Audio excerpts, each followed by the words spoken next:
What is this latest conservative government controversy all about, Mrs. Tibu?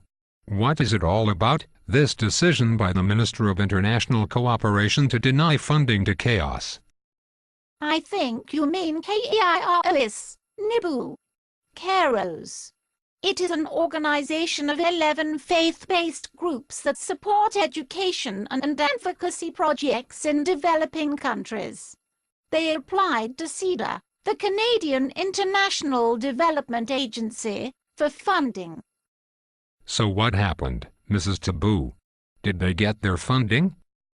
Well, it seems that the Minister of International Cooperation, BVODA, approved the application.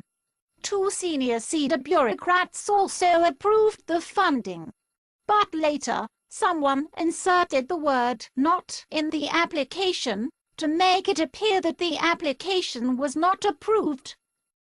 Hectares, ha ha, Mrs. Tibu.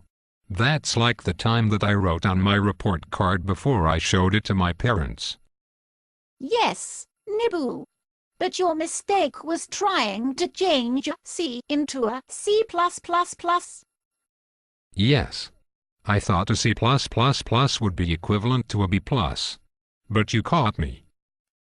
Yes, I certainly did, Nibu. So it appears someone in the government, most likely in the Prime Minister's office, decided to alter the application to deny the funding. Why didn't they just go back to the Minister of International Cooperation and tell her to change her mind and refuse the application?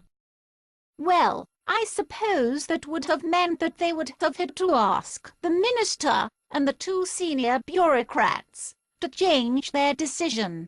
And that would have made it obvious that it was not the minister or the government officials who were making the decisions, but that it was someone in the Prime Minister's office who was making the decisions. So instead they told the minister that she should claim responsibility for inserting the "not" into the application? Yes, it seems so, Nibu. However, the minister told a House committee in December that she didn't know if she inserted the "not" or not. She said that she supported the decision, whatever it was. But now she has claimed that she inserted the "not" in the application. So it seems that the minister didn't want to lie in December and say that she inserted the "not," and she didn't want to come right out and say that she didn't know who inserted the "not," or say who it was that altered the application after it had been approved. It certainly seems that way, Nibu. Well, Mrs. Tibu, it really seems to be amateur hour in the conservative minority government, doesn't it? This seems to be a trick that even a second grader would be embarrassed to attempt. Yes, Nibu, you are certainly correct in your assessment.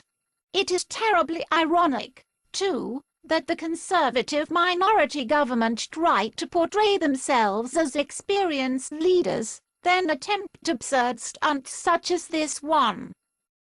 And one of their main campaign pitches is that Michael Ignatieff, the Liberal Party leader, is not ready for prime time and is only in it for himself, as the conservative attack ads are fond of saying.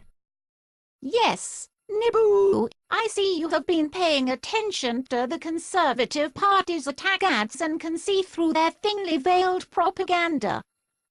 Is that why the Canadian military was kicked out of Camp Mirage in the United Arab Emirates, Mrs. Tibu? Is that another example of amateur hour in the conservative minority government? Once again, you are correct, Nibu. But that is a topic for discussion some other day, I think.